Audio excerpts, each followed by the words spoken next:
Kia ora, David and Craig.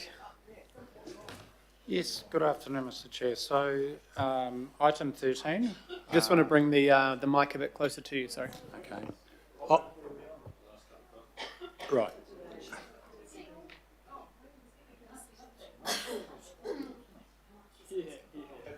Shall we crack on? And hang on a sec, councillors, if we could just be quiet so we can kick off again. Right. Craig, sorry. Right, thank you very much, Mr. Chair. So, yes, so we're looking at a private plan change here for Fisher and Paykel Healthcare. We're at the Clause 25 stage of proceedings, pretty early in the piece. The report itself describes the addresses, so I won't go through those, but 300, 328, etc. of Karaka Road, Drury West. The site's within the rural urban boundary, and the request is to rezone approximately 86.5 hectares from future urban fuzz to business light industry zone. Now, I had some slides to show you. I'm not sure if the operator is. There's your machine. Oh, yeah. Well, I'll do it myself. Yeah. DIY. Pointed over here, sorry. Oh. There we go. Right, very good. So just locationally, it shows you where it is. Anyone who's been along State Highway 22 knows the hothouses there on the way to Pukekohe. Otherwise, St Ignatius Catholic College, recently established and up and running. And yeah, pretty clear site between the railway line there, and largely used for grazing, but obviously the horticultural use as well. The second map shows that future urban zone and indicated for residential zoning as part of the southern growth area. On the next slide, which I'm in control of, so there we are. So that's the Drury-Opahiki structure plan where it indicates the residential zoning for that plan change site. And of course the industrial area, the purple stuff is a little bit closer to the motorway in our 2019 vision for the area.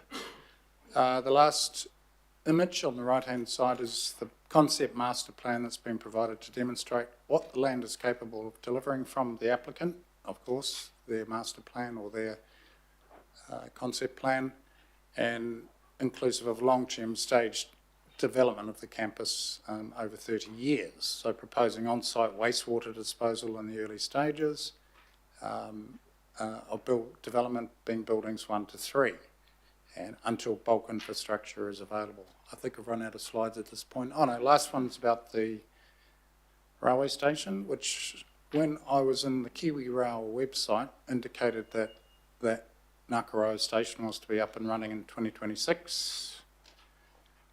And that is just along the road, well, just along the line, to be accurate, 300 metres odd, to the eastern edge of the private PPC, the private plan change land. And that is the end of my slides.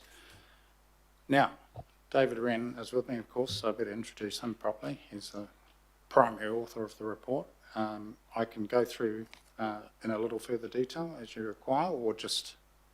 We'll just go to... You're well educated. David would like to say something, Yep. and then we can go to questions.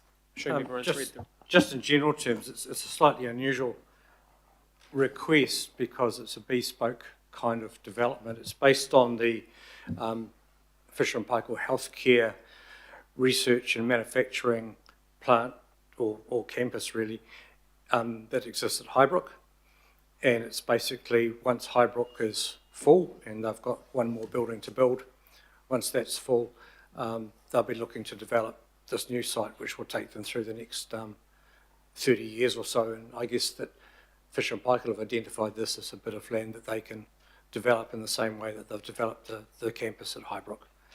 And that's what's led to the plan change. I've recommended that it be accepted for notification. There are a few little hooks in there that the council can sort out through the hearing process. The main issue that I see, apart from waiting or having enough infrastructure, which will come in at 2035, they're starting or proposed to start work closer to 2030, and the first 3 buildings can be built ahead of the bulk infrastructure provision. The other thing is just making sure that that's what they build, that it doesn't become just a standard industrial zone, and there's some changes perhaps to the provisions that would have to be worked through in the hearing to just deliver that. But that's the main issue with that. But apart from that, I'd recommend that it be accepted. Thank you. Thank you. Questions? None? I guess my question, and it is made clear about the staged approach, but how do we, what provision do we have to ensure that staged approach, or is it largely down to Watercare's?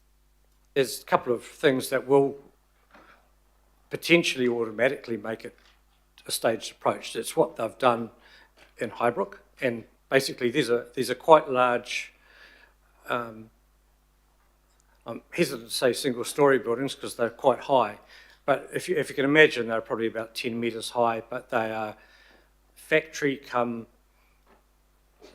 research buildings. So the way they operate is that the research engineers and the people developing the products are in the same buildings as the people that make them, and they're in teams, if you like, and there'll be about 5 or 6 of these units within each of the buildings. So the buildings are quite big. They're not going to build them all straight away. It just wouldn't happen like that. And they'd have to wait for the infrastructure to arrive. It's quite different from a residential development where you're just subdividing it on as you sell them. They've got a plan to do that. There probably needs to be some plan change provisions in the final version that just tweaks that a bit to make sure that occurs. It ties it a bit more to that master plan. But that's a detail I think that can be worked through. How that works, that'll be up to the hearing commissioners, I think, to determine. Okay, thank you. Question, Mayor Brown. Okay, first of all, I support this. I think it's a good idea. What I like about it is industry pushing residential rather than the other way around. And so you're going to have people who aren't travelling in the motor. Most of the people who work there will be living somewhere around there, which is good. My question is the owners intending to hold the entire thing or subdivide off some other the businesses later on? It probably doesn't really matter much, but I was just wondering. Their intention is to hold it all in one, in one holding. They don't intend to subdivide it. That's what they've told us. Well, okay. Yeah. Well, so will all of those future buildings be associated with that company? It will be all part of the campus, yes. Okay, right. If you go to the Highbrook one, you can. I can't remember exactly how many of those buildings are there, but there are 8 or 9 buildings like that there, all in the one site, and they're aiming to replicate that. Okay, and is there a power supply problem there? I remember putting in changes for transpower to go to Highbrook. Yeah, not that we're aware of, no. Okay, we'll make sure you double check that, but good luck. Thank you. Okay. Thank you. Was there any other questions? I don't think so. Right, we'll just get you to both step back. We'll go to debate, and Andy would like to start off. Oh yeah, I mean, I just ask that we support this. This is, if you've ever been to Highbrook, if you get the chance, go and have a look. Fish and Paikel, they have single-storey buildings because they believe they're all on the same level, so they don't put anyone above anyone else. It's a really intriguing setup that they've got, and they're wanting to replicate that because they're outgrowing Highbrook, and such is their success. So this is hugely important for South Auckland. It provides high-skill, high-earning jobs, which is something that South Auckland desperately needs. And overall, I think the plan is for 10,000 jobs in that 30 years. So this is massive. And, there's already, quite a large business where they're wanting to establish themselves. There's already quite a large business employing a lot of people there. So some of the wastewater stuff is covered because there won't be a huge departure from what is already there. So this is a significant thing. It is one of the most exciting things, I guess, when we talk about Drury and getting developed, and that development, this Fisher and Paikel thing is one of the most anticipated, and exciting things for that part of the world. So I think we just need to get in behind it and move along. Thanks, Councillor. Councillor Dalton. Yeah, just to support what Andy said, the opportunity for these jobs, whether it be in research or whatever it is out south, to avoid people having to travel any further north is incredible. This is going to be a really exciting opportunity for all of us in the south, for our existing population, but importantly, our growing population. So just to support everything Andy just said. Thank you. Thanks, Councillor. Oh, Councillor Lee. Mr Chair, I would fully support this plan change. The purpose is a very worthy one, something that this region needs, and I understand the area, though it has elite soils in the vicinity, not in this particular area, this corridor, if you like. The corridor is quite strategic. It enables opportunities for more dwellings, but also along these lines, high-tech industry. It also is significant for transport, and I'm not talking about buses. There is an option there to use this corridor as a link from the main trunk line to take in from the south to take in Auckland International Airport.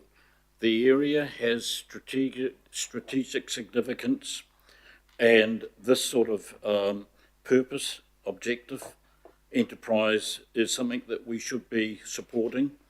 I think the positives outweigh any negatives in this particular case, so I would support this. Thank you. Kia ora, Councillor. Thank you. Right, all those in favour? Are there any opposed? No, thank you. Right, we'll go on to item 14.